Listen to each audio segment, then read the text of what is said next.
Hi guys, welcome to today's video. As I was telling you, I was supposed to record this yesterday, but I had some issues. So here I am, and this is a video for the new unit, which is approaches, methods, procedures, and techniques. And I'm going to ask you for a favor.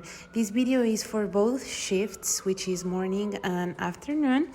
And if you remember, we already studied the introduction with the morning shift. So I'm going to ask you to skip the part about the introduction and go directly to the part where it says grammar translation method. Otherwise, stay here in the introduction. Thank you. We are going to start with the grammar-based methods, which are basically the grammar translation method, the direct method, the audiolingual method, and the total physical response. But first things first, let's start with the introduction. As you know, before in the past, we didn't teach languages in a professional way, which means that we didn't actually attend school to be able to teach something professionally. So it was until the 19th century that we started to teach languages in a professional way. But before the 19th century, we had scholars teaching languages. Scholars were basically like the equivalent to university professors, which were people who were intellectuals, who were old, obviously, like 50, 60, and they read a lot and they knew a lot about a certain topic, in this case, like languages. What they did is that they taught the rules of grammar.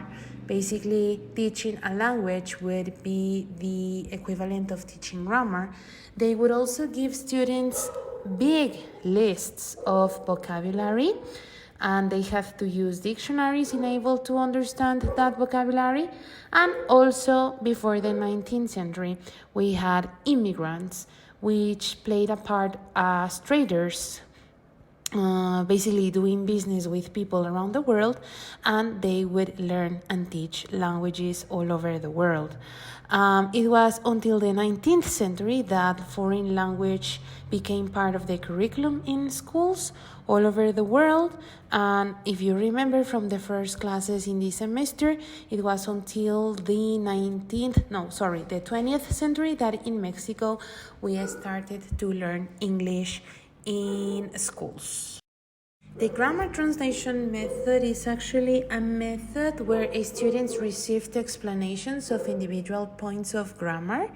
So, for example, it was done like we are doing still today, like we were focusing on the simple present, the present continuous, the simple past, etc. And we would give students certain texts where the majority part of the verbs would be in that tense, and we would ask students to analyze those parts of a speech, which is the verbs and the actions, and they would have to come up with the rules of the simple present, for examples.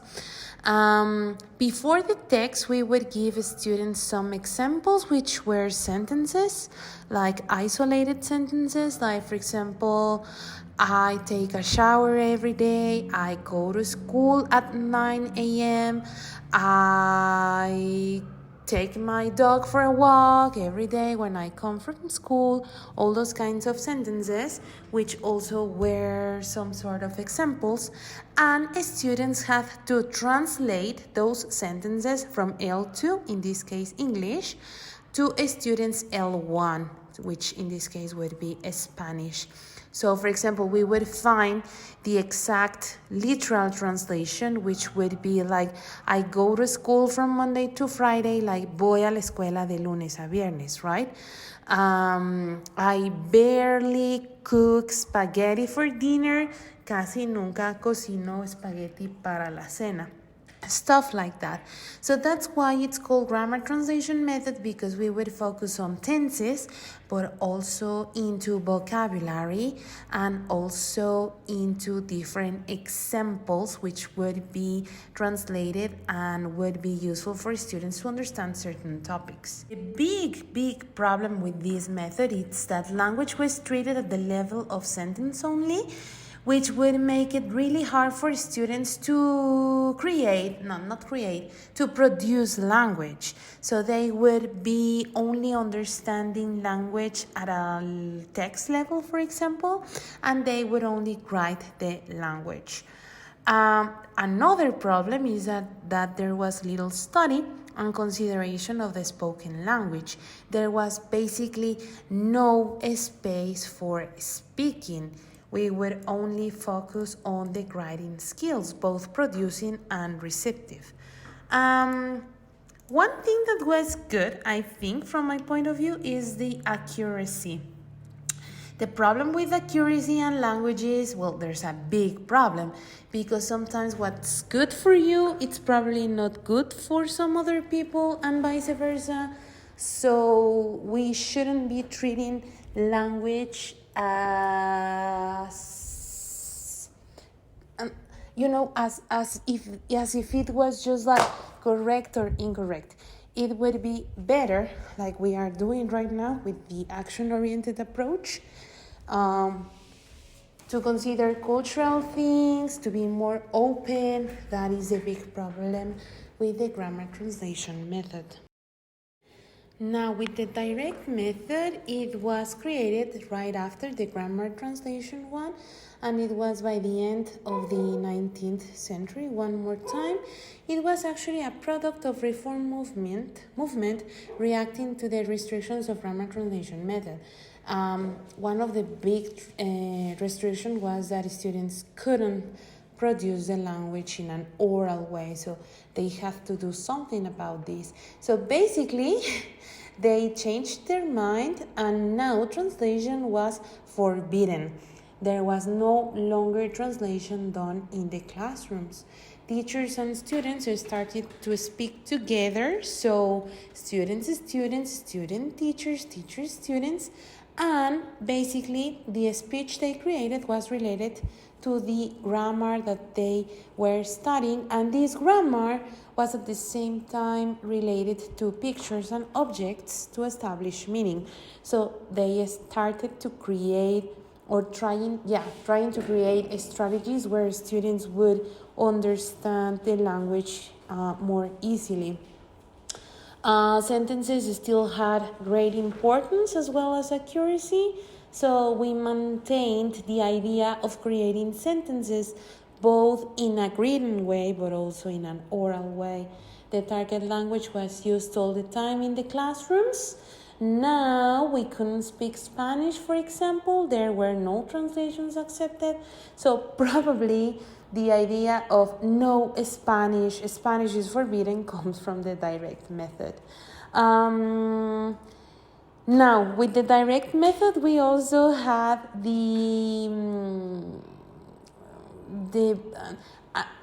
I don't know how to say this, but every time what I'm trying to say is that I'm a Mexican teaching English, teaching Italian, and sometimes it feels kind of weird when people basically get to know you and they say, since you are Mexican, you cannot teach Italian or you cannot teach English in a good way. I need basically a native speaker.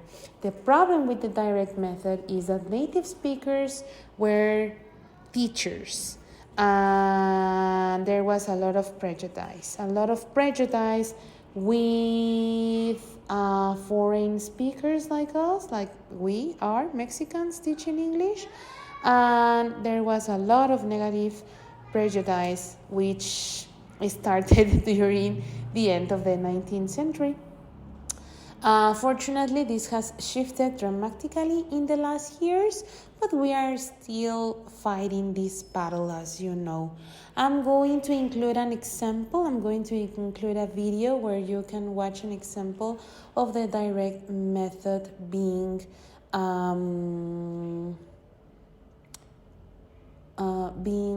I forgot the word, of the direct method being part of a class. Okay, so please watch this video and then we will go with the next method. Now, in the beginning of the 20th century, we have the audiolingual method, which is very interesting because if you remember from past classes, we were discussing how psychology, the area of psychology, became a very big deal on language teaching and learning. So basically, in the audiolingual method, we see how much they are helping each other, collaborating each other, and you will see why. First of all, I need to clarify something. In Spanish, we say conductismo, and in English, we say behaviorism. I'm not sure if you have studied this before. Probably you have in a very simple and fast way. But behaviorism became popular in the 20s and 30s in the USA. And basically, it's a model for teaching anything, where we consider three aspects, which is a stimulus, response, and reinforcement. There was actually this psychologist, Pavlov, a Russian, who came up with this idea. He basically made an experiment with a dog where he would ring a bell every time he would try to feed the dog. So every time the dog heard the bell ringing, the dog knew that there would be food. So the ringing of the bell would be the stimulus, the bell and the food. Then the response would be the dog coming, trying to find the food. And the reinforcement would be like, yes, you did it nicely. You understood my message, what I'm trying to communicate. The thing is that the reinforcement could be positive or negative. In this case, if the dog is reacting positively to what I'm trying to communicate, the reinforcement would be positive. But on the other hand, for example, with the students, if I'm asking them to do something based on stimulus response and they reacted in a bad way, my reinforcement would be negative. So, for example, telling off students would be a negative reinforcement. If I find a student copying in an exam, that would be if I start yelling at the student. If I fail the student, that would be a negative reinforcement. So the thinking here and the interesting part is that this model generates good habits in language learners. Audiolingualism relied heavily on drills to form habits. Like, for example, the teacher would say, there's a cup on the table, and the teacher would ask the students to repeat the same. So you could hear the chorus saying something like, there's a cup on the table, and then the teacher says, spoon, and the students would have to say, there's a spoon on the table, and then the teacher changes to book. Now students would have to say, there's a book on the table. If you can see, there's a big influence on drills, and we are just changing the noun for different objects, and students would have to repeat the same pattern in order to practice the language, create language, etc. The problem with this, one more time, is that we produce language at a sentence level only, and also another problem is that there is little placing of language in real life contexts. Like, what happens if a student goes to the US and the student is not going to say, like, there's a cup on the table, right? Probably the problem is different. The problem is that there is not a cup for his or her coffee. So That would be the problem. Another problem is that mistakes were banished. So that's why we were trying to only include positive reinforcement, but obviously it was only positive because mistakes were not allowed on the classrooms. And finally, something good about this was that we would form habits on students through repetition, and these repetitions would be made from correct sentences, encouraged and supported by positive reinforcement all the time. So that was something actually good. That was something that was good from this model, and that we still can see that we use it in many different classrooms. For example, guys, if you remember my comment from having the perfect assistance to our classes, that would be an example of the audiolingual method. In this case, I'm trying to create habits on you on actually coming to class, not missing any class, be on time, and if you follow these rules, you will obtain a prize by the end of the course, which is 1 full point. Okay, that's an example of today's classroom. I need you to watch the example, the video example, where you can see how we use this method. The very last example from the grammar-based method is a TPR, or the tonal physical response. This was developed in the 70s and 80s. And the typical TPR lesson might involve the teachers telling students to pick up, for example, a triangle from the table and give it to them. So basically, it's like performing actions. The other day, one student was saying, "Oh, it's just like Samuel Says." Exactly. The activity from Samuel Says is an activity that is part of the TPR. Students are supposed to respond to commands correctly, then they can use the same vocabulary and structure to give instructions to other classmates. And if you know, children learn language from commands, but not foreign language, but their own language. So it is beneficial for these kinds of students. I invite you to watch the video example so you can have a wider idea of what this is about.